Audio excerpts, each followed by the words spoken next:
Coming up on Ag Week TV, soybean farmers team up with Goodyear to roll out tires made with soybean oil. A North Dakota cooperative is making history as it loads the longest unit train in the United States. And after a challenging season, we'll look at the crop size in the November WASDE report.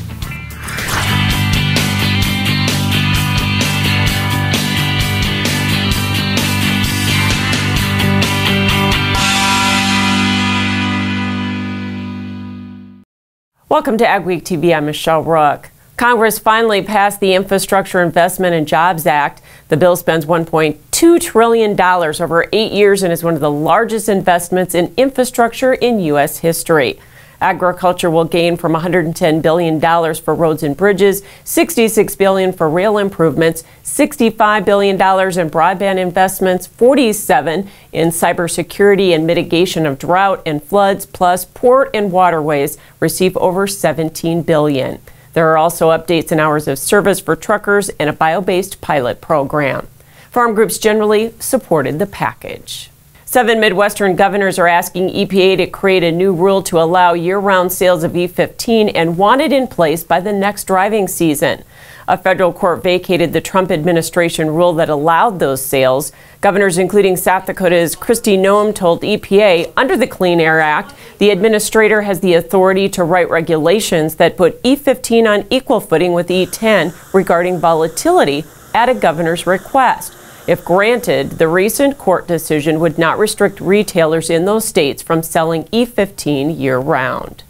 I think we're in there to compete, and we'll fill up the space for that energy demand if given the opportunity for a level playing field, and that's what we've always advocated for. The EPA administrator must finalize rules enacting a request within 90 days of notification from a governor. Some states have already secured waivers. The November WASDE report was neutral to even friendly for soybeans. USDA lowered bean yields 0.3 bushels and production by 23 million, but lower exports resulted in a 20 million bushel increase in carryout. Corn yield was raised to a record 177 bushels per acre, which increased production 43 million bushels, but ending stocks were trimmed slightly with increased corn for ethanol. And U.S. wheat ending stocks are still at 14-year lows, and global stocks were lowered another 1.4 million metric tons. Joining us with analysis is Luke Swenson. Luke, probably the biggest surprise of the report was lower yield on soybeans, but it was kind of offset here by the slow export pace. Do you see that export pace continuing to be slow? I think it's going to sustain. I mean, everyone was obviously looking for the increase in yield on beans more so than corn. I mean, we were even looking at the same. So it did surprise everyone.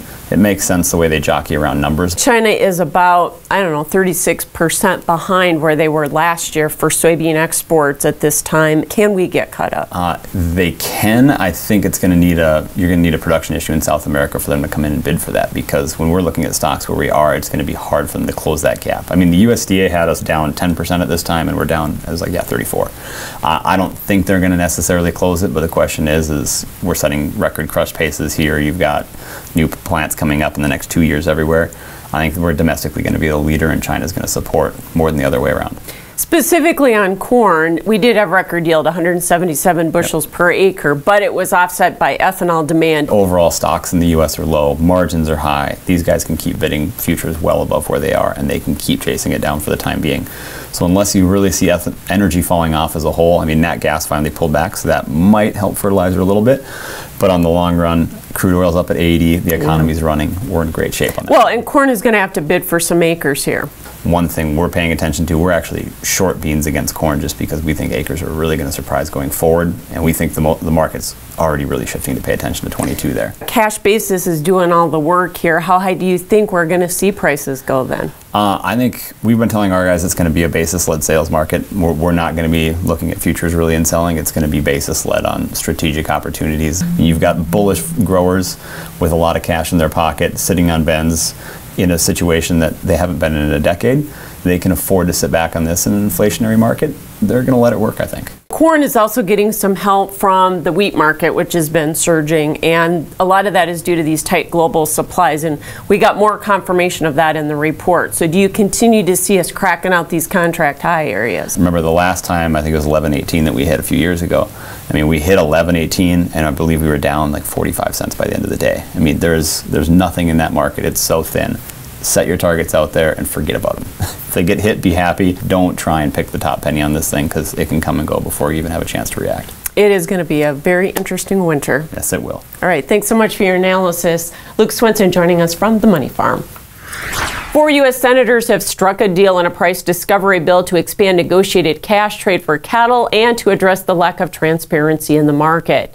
The Cattle Price Discovery and Transparency Act establishes regional mandatory minimum thresholds of negotiated cash and negotiated grid trades based on each region's 18-month average trade. It requires USDA to maintain a marketing contract library, prohibits confidentiality in livestock price reporting, and requires timely reporting of carcass, cattle weights, as well as cattle to be delivered for slaughter each day for the next 14 days. Much of the industry has been supportive of the proposal. We think that something tailored to the various regions would make sense, while still saying, yes, we probably do need a little more cash negotiated trade. Coming up on Ag Week TV, a historic North Dakota elevator loads a record-breaking train.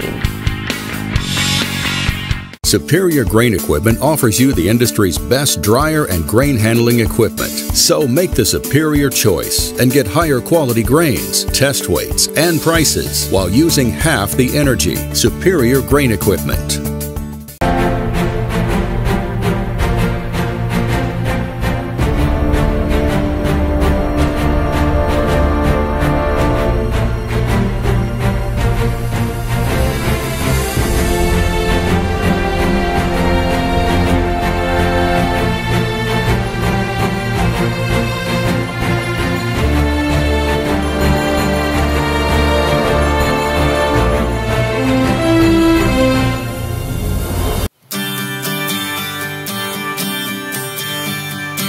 At Advanced Grain Handling Systems, we're your full-service grain dryer and bin project partner. We'll handle everything from start to finish.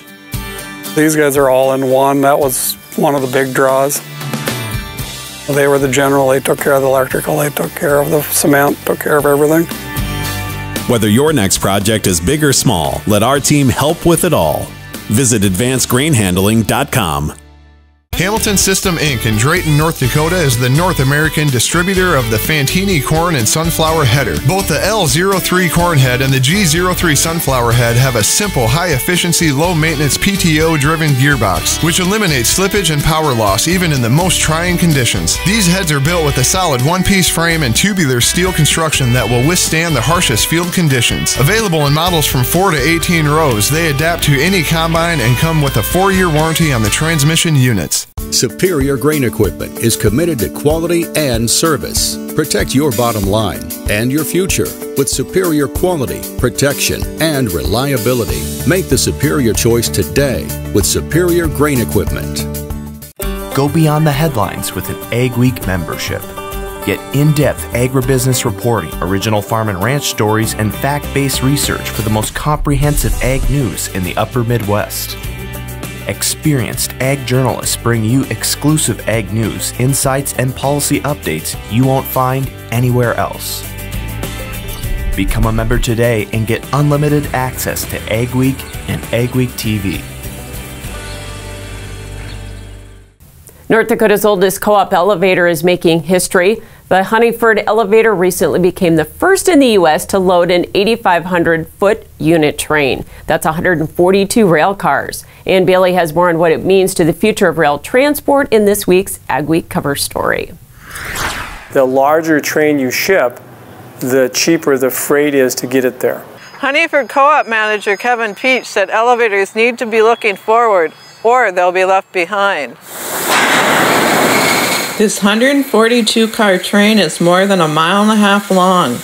It marks a milestone the co-op has been building toward for several years. Peach says they want to be on the cutting edge of technology, and loading this train helps keep them ahead of the market. We're very proud of that. We're excited to have been able to do it here. And, we worked hard at getting to this point, invested a lot of money to get to this point.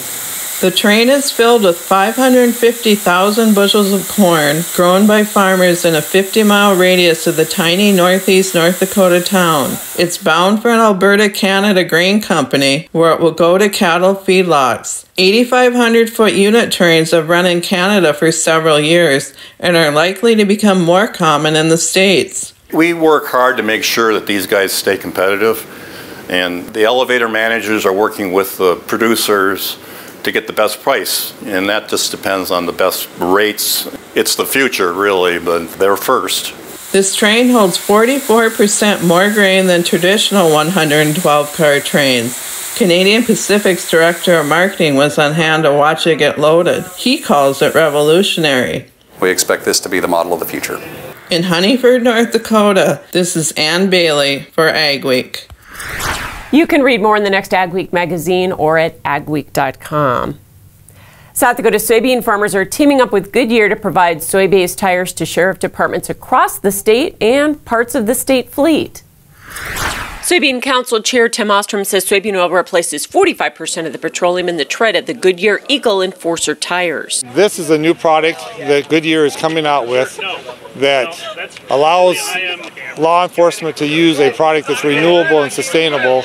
Carly Bishop with Goodyear says using soybean oil in the tread of the tire improves winter traction. So the soybean oil has a lower freezing point to keep it pliable in those conditions. So that's the main part in these tires that has been beneficial. Sheriff Mike Milstead says they already use these tires and appreciate the donation. We never knew that 40% of the petroleum came from soybeans, much of which right here from South Dakota. So it's pretty exciting that we're able to support the soybean industry. They support us. A supply chain crisis continues to disrupt agriculture and make local food production more sought after and important than ever. That was the message Speaker Trent Loos shared at a Families Feeding Families event in Yankton, South Dakota. He talked about the fragile state of the food and energy sectors and how supply chain shortages are causing food inflation. So energy also supplies part of the fertilizer for our food production, and all of this is going to trickle down to the consumer. We're already seeing increased prices for every single food item in the store. Group President Brandon Van Osdol says the pandemic has amplified the important role farmers play in feeding their communities. Cattle in a feedlot or whatever to produce it and to process it and to get it to a plate. I mean, that is, interesting and crazy, and the amount of work that takes. More than 250 community members turned out for the event. A Corsica, South Dakota farmer has been sentenced to 7 years in federal prison and ordered to pay $24 million in restitution.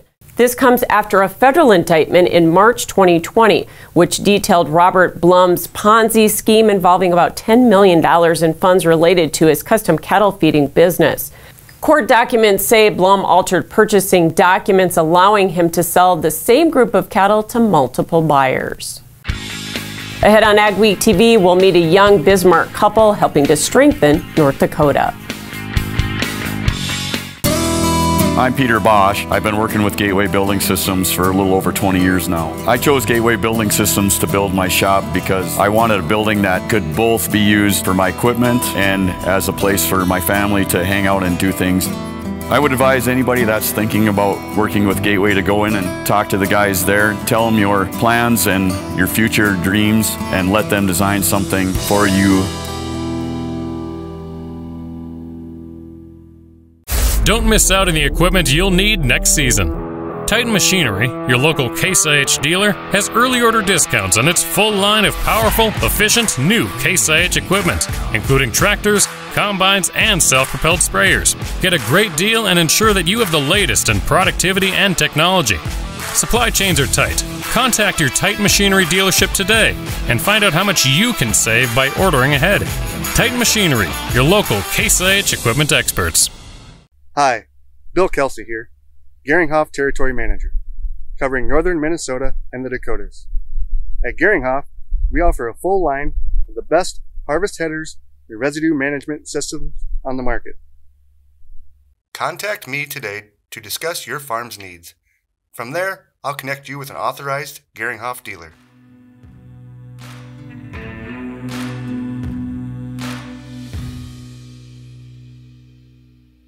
The team at North Star Ag is committed to quality and committed to you. We're not just a full-service dealer, we're farmers too, so we know you need the best machinery and services that'll keep you going all season long. We have the largest equipment inventory in the upper Midwest with a well-equipped parts and service department. So whether you need machinery tomorrow or parts today, stop in and experience what North Star Ag can offer. Check out all our new and used equipment online at northstarag.com or call 701-361-4790. We're going to talk today about a revolutionary auto steer product that you guys have developed. We back one of these things in, it'll drain a 40-acre patch just within hours. What can you tell us about what dairy farmers do to make sure that their animals are happy? Their care is our primary concern. Is there still time for producers to get storage bins up? Absolutely. We still can definitely get something up and ready for corn harvest.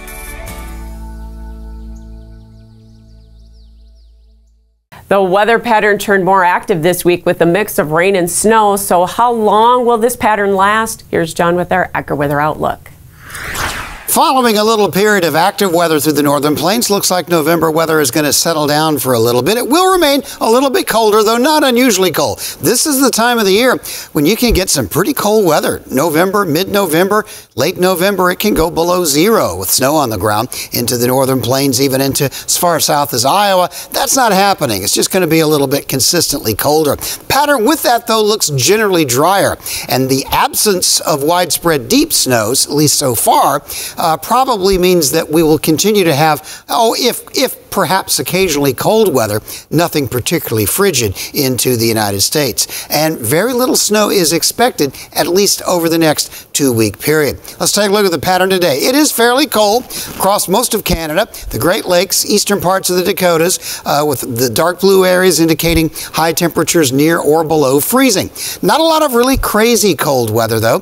The mild weather continues across the south, the hottest weather in the desert southwest, mostly the southern part of the Colorado River Valley and the southern Rio Grande Valley, where the only places that really have much shot at getting to anything approaching 90 degrees. There will be a bit of ridging, though, in the middle of the nation, the middle of the week, so we are going to do some snow melting from some of the late last week's snowfall across the Dakotas and Minnesota, and then cooler weather will start to build back in as the next low-pressure trough begins to take shape. But once again, we're not seeing the weather that's getting really crazy cold. It is very cold up in Alaska, Yukon, Northwest Territories, parts of the area around Hudson Bay and to the north. We'll be seeing some temperatures well below zero for highs, but that's going to stay up in the far north. A little bit of expansion of heat in the southwest toward the end of this week. Most of the Corn Belt, Great Lakes area will remain anything from like highs in the 30s to 40s to 50s across this area. Kind of some cool weather down in the deep south for this week. And even South Florida, it'll be nice and comfortable, but mostly 70s to maybe right around 80 degrees. Heading into the second week, another little brief ridge will build up, but as we're getting now on to Thanksgiving week, it's not going to bring any crazy warm weather, and it looks like the cool to cold weather will continue to hold around the Great Lakes and the Middle West. Then toward the end of this week, looks like we're heading toward a split flow pattern. That'll be toward the end of November. This is not a pattern that lends itself to particularly stormy weather. As far as precipitation goes, it looks like one system moving up out across central Canada. The northern Rockies will be buried in snow. Pacific Northwest gets rain, showers along the southeastern part of the nation. A lot of the middle and southwest likely to stay all to mostly dry. And the second week of the period looks very quiet around Thanksgiving. If that holds, looks like holiday travel will be pretty good this year with a quiet pattern. Good work, good pay, and a good life. It's the Trans Systems way. Good work, good pay, and a good life. Lets me live my way. Good work, good pay, and a good life. Trans Systems way. Good work, good pay, and a good life. It lets me live my way. It's the Trans Systems way. Good work.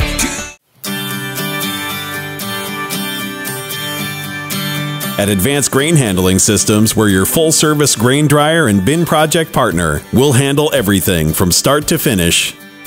These guys are all in one. That was one of the big draws.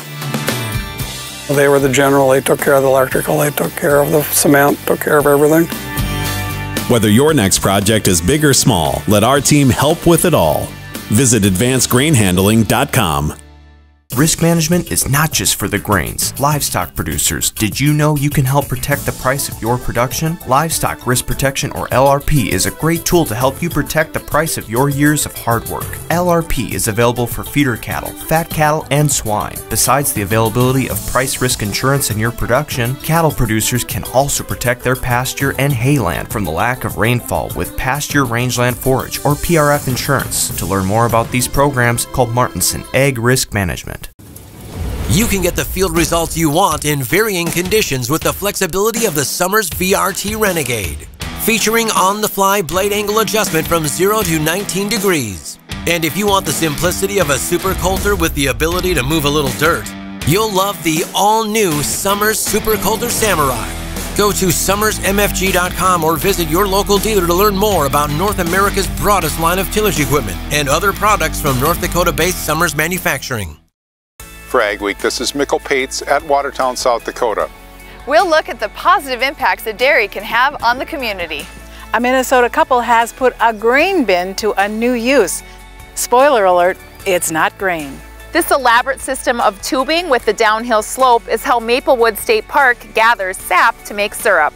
Thanks for joining us for this week's edition of Ag Week TV. Remember, for all your ag news, go to agweek.com or follow us on Facebook and Twitter as well.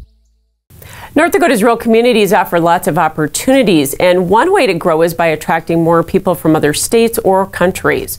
We're partnering with the nonprofit Strengthen ND for this sponsored content series. Rose Dunn met with some Southerners who have chosen to make Bismarck, North Dakota home. People here are amazing. They're kind, they're helpful. We made good friends. Zach and Leah Hargrove were born and raised in the South. They met in college in North Carolina, then landed at UND for Zach's graduate program in meteorology in 2012. And I remember being devastated when I first found out. He said, we'll just go 2 years, and then we can go wherever you want to go. They didn't really plan to stay in North Dakota, but as fate would have it, jobs opened up at the National Weather Service in Bismarck and Texas, just as Zach was finishing his degree. We had been to Bismarck a number of times and we loved the area. It's right on the river, it's pretty awesome, you get the hills and the terrain. So we really liked that, and then we already had some friends here, so that worked out. So it just, everything fell into place, and so we're still here.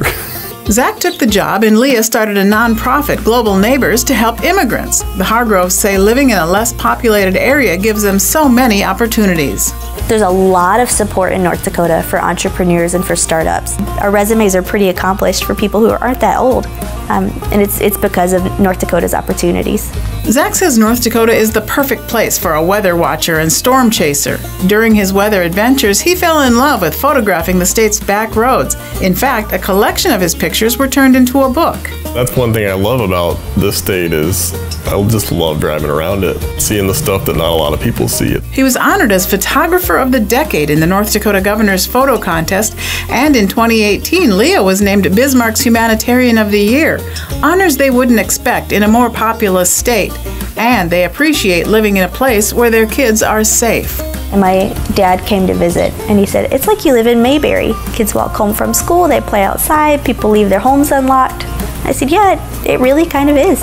And it is hard to deny what a great place this is to raise a family. And while Zach and Leah may still identify as Southerners, their kids are North Dakotans born and raised. Yesterday I heard the 5-year-old, she came home from school and she said oofda about something. It was so cute. In Bismarck, this is Rose Dunn for Ag Week. To learn how Strengthen ND helps build big opportunities in small communities, visit strengthennd.com. A southeastern Minnesota nurse and farmer is among those who have chosen to leave their jobs rather than get a COVID vaccine. Amanda Volson and her husband Eric farm near Walters, Minnesota. She has worked part-time for the Mayo Clinic for about 15 years. That work provided important side income for her family. But when Volson learned she would have to be vaccinated to continue working for Mayo, she decided to quit. She says she has several reasons for not getting the vaccine, but it's still hard leaving nursing. I'm passionate about providing good care for people, quality care. So just knowing that that was being set aside for now. When and if I'll turn back to nursing, I don't know. Volson says she hopes to expand her photography business to replace her nursing income. Still ahead, this year's Northern Ag Expo will be the last for a man who's been there from the start.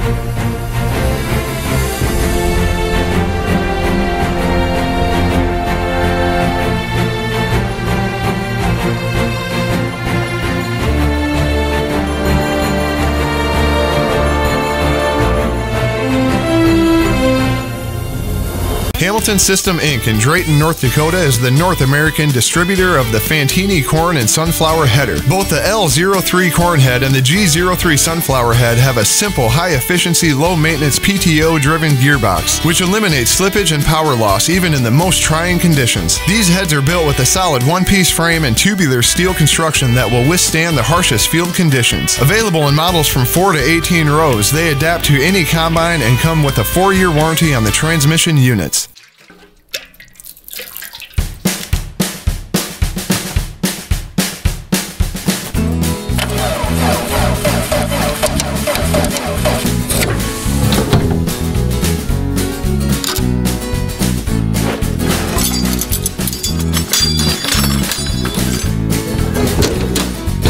Some things in life are hard.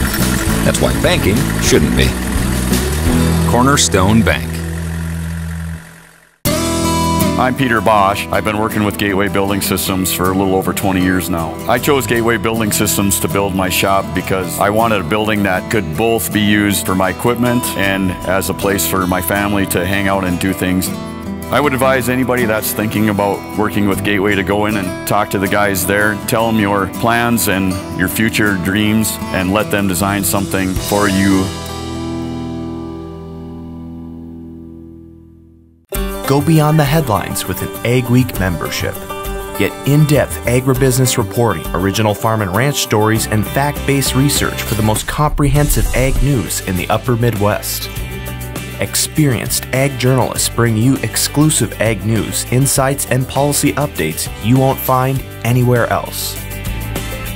Become a member today and get unlimited access to Ag Week and Ag Week TV. The Northern Ag Expo is returning to the Fargo Dome after skipping a year because of COVID-19. It's put on by the North Dakota Agricultural Association. Gary Knutson, outgoing executive director of the organization, says there will be about 160 exhibitors as well as educational programs. The event will continue under management of Stu Letcher, who also leads the North Dakota Grain Dealers Association. Knutson helped launch the expo in 1993, and this year he's retiring. We've always felt like the farmer needs to know as much as he can about what new product or new service or new innovation is coming to him, and why not come to the trade show, get it under one roof. Northern Ag Expo runs November 30th and December 1st. Thanks for watching this week's edition of Ag Week TV. Remember, for all your ag news, go to agweek.com. You can also follow us on Facebook, Twitter, and Instagram. Have yourself a great and safe week.